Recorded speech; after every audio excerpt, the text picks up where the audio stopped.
It was lovely to have a presence here and be able to generate opportunities here where there isn't enough. So Special Olympics uses the catalyst of sport to improve the lives of people with intellectual disability.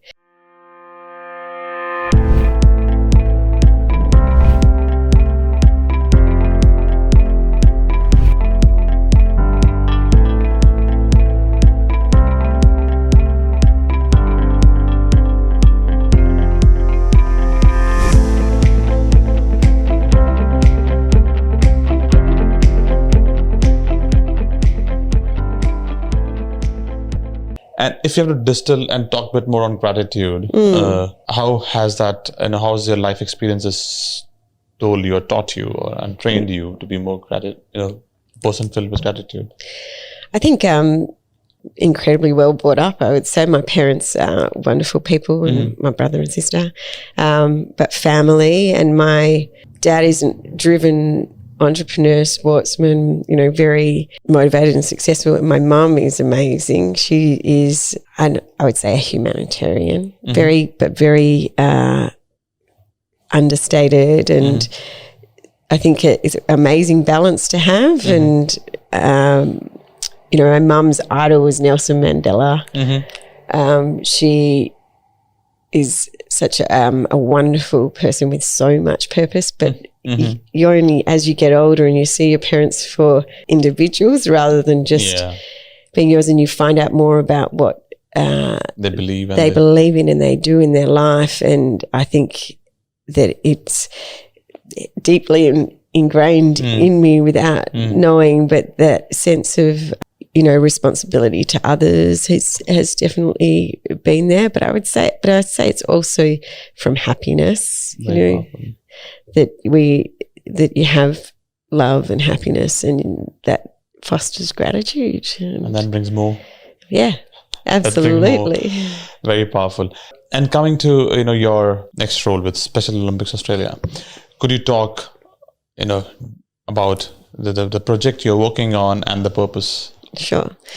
So Special Olympics, I got involved through the fundraising and then that give back. I then went on this journey I joined the state committee, and then I joined the national board as the only West Australian. So it's quite East Coast centric. So it was lovely to have a presence here and be able to generate opportunities here where there isn't enough. So Special Olympics uses the catalyst of sport to improve the lives of people with intellectual disability, and intellectual disability affecting 3% of the global population indiscriminately.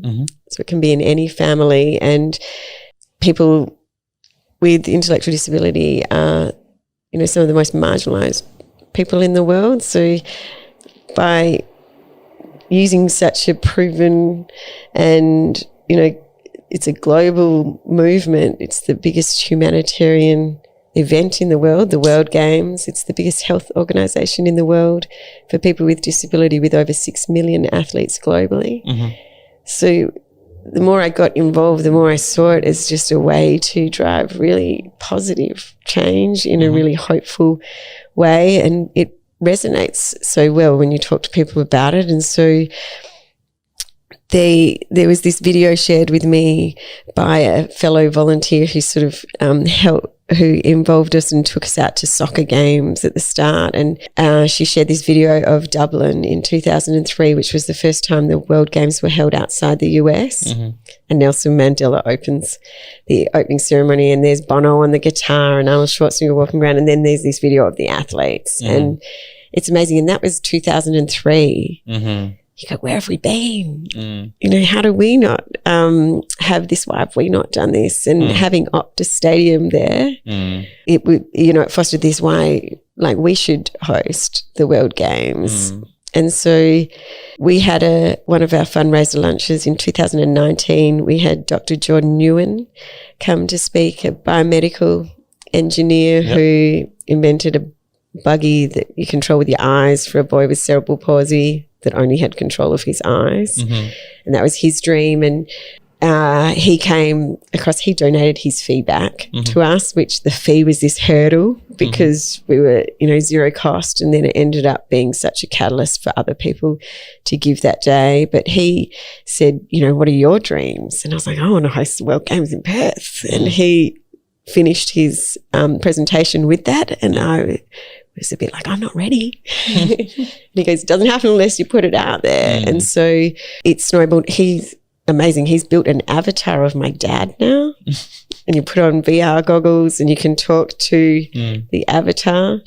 Amazing. And, and so then it started, and then it like in earnest, and it started to open up conversations with people around what it might mean or look like and how to go about it. And people made introductions to other people that are in sport and events, and that bid advisory group came into play. And then we secured it for Perth as being, so our board unanimously voted Perth to be the chosen host. And it was a bit like, if the financial risk is ring fenced, then, supportive to explore it.